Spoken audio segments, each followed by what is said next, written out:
Assalamualaikum warahmatullahi wabarakatuh. Hello everyone, I am Azizah. I am one of the students of the Faculty of Language and Communication at Sultan Ageng Islamic University. I will explain the analysis of the Merchant of Venice by William Shakespeare in a drama course. The Merchant of Venice by William Shakespeare. The first plot and summary. Introduction. Antonio is a merchant in Venice. He has a friend named Bassanio. He wanted to borrow money from Antonio to purpose to Portia, but at that time Antonio did not have enough. The money is invested in a ship that is sailing at sea and will return in 3 months. Then Antonio invites him to borrow from the moneylender who was there and make Antonio as collateral. Rising action. They meet the Jewish moneylender, Shylock. He holds a grudge against Antonio for Shylock's practice of lending money at very high interest rates and undermining the business by offering interest-free loans interrupted by Antonio.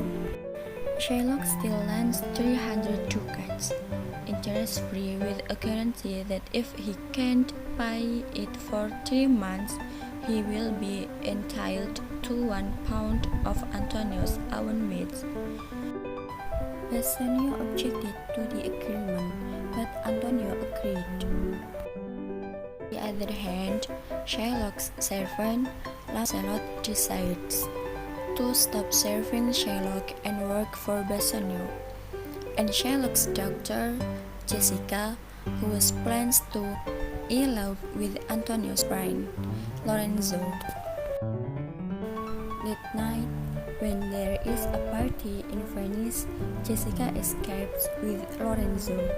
After the evening celebration, Bassanio and Graziano left for Belmont, so Bassanio could propose to Portia. At Belmont, Portia is saddened by her father's decision that she should marry the man who correctly chooses one of the coffins. Donors, the suitors that Portia likes. She and her lady-in-waiting, Nerissa, was very pleased with the visit from Bassanio a few days ago. Portia welcomes the Prince of Morocco and Prince of Aragon, who have come in an attempt to select the right coffin to marry her, but both princes chose the wrong coffin. In Venice, Shylock is furious to learn that her daughter has fled, but rejoices that Antonio's ship is rumored to have been destroyed, so that he can take part of the agreement he has made with Antonio. When Bassanio arrived in Portia's estate and they confessed to each other, Bassanio immediately chose the correct guest, which was made of lead. He and Portia rejoices, while Graziano admits that he has fallen in love with Nerissa. They decided to get married together. Portia gave Bassanio the ring as a token of love, and made him swear that under any circumstances he would always use it. The two couples accidentally joined Lorenzo and Jessica's celebration. After a while, the news that Antonio has lost his ship and he has lost the ties Shylock made stops the party. Bassanio and Graziano immediately went to Venice to try to save Antonio's life. After they left, Portia told Nerissa that they were going to Venice, disguised as men. Shylock ignored many pleas to save Antonio's life, and the court ruled the matter. Climax. Then a lawyer arrives. who turned out to be Portia disguised as a young man in law. Portia asked Shylock to show mercy, but she remains rigid and insists the pound of meat is her right. Bassanio offers Shylock twice as much money as it should be, but Shylock insists on collecting the bonds as written.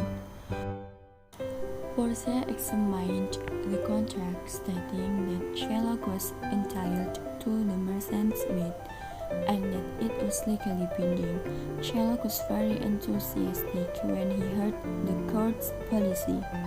Portia reminds him that he must do it without causing Antonio to bleed, because the contract doesn't entitle him to any blood. Trapped by this logic, Shylock hastily agrees to take Bassanio's money, but Portia insists that Shylock took the bond as written, or not at all. Portia tells Shylock that she is guilty of conspiring against the life of a Venetian citizen, which means that she must surrender half of her property to the state and the other half to Antonio. Duke frees Shylock's life and takes a fine that does not belong to Shylock. Antonio also lost half his property on two conditions. First, Shylock must become a Christian, and second, he must give all his property to Lorenzo and Jessica after his death.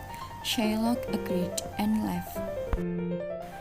Following action, Bassanio only vows to Portia's disgrace, thanked him, and finally Portia asked for the ring Bassanio and Graziano wore for Portia's grave.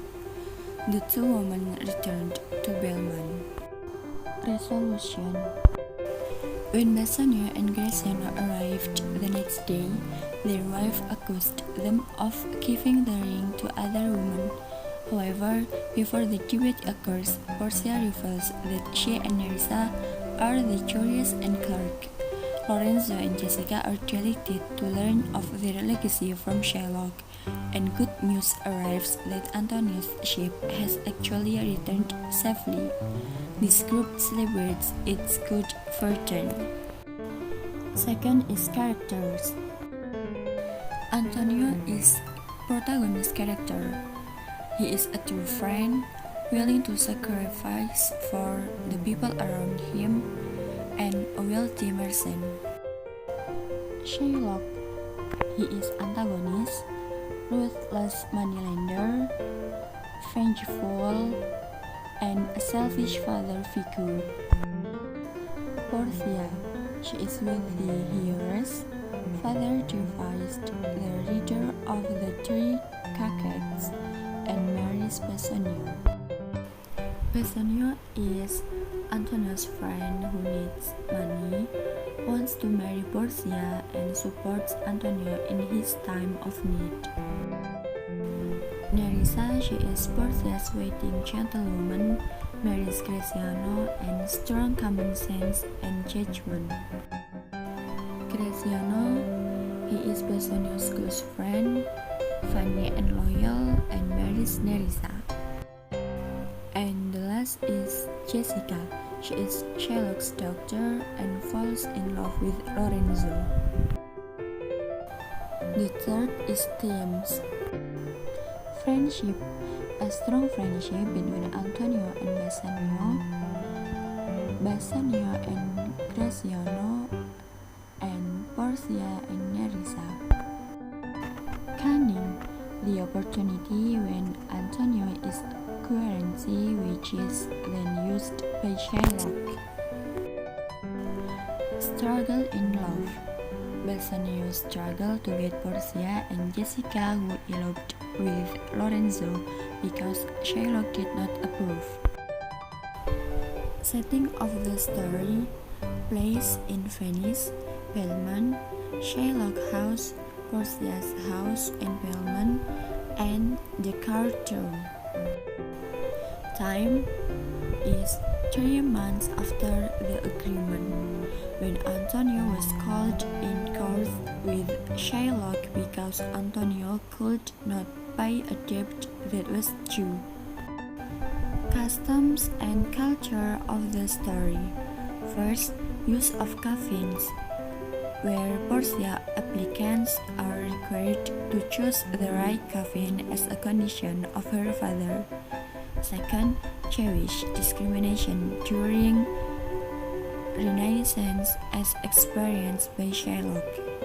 Third, in Renaissance time, the role of women is very limited. It is proven when Portia helps Antonio in the trial he has to disgrace himself as a man. Moral values. First, we must not oppress someone who is not of our class. We must be tolerant and respectful in all our differences. Second, a true friend is he who is always there not only for the good times, but also for the bad and helps one another to deal with problems.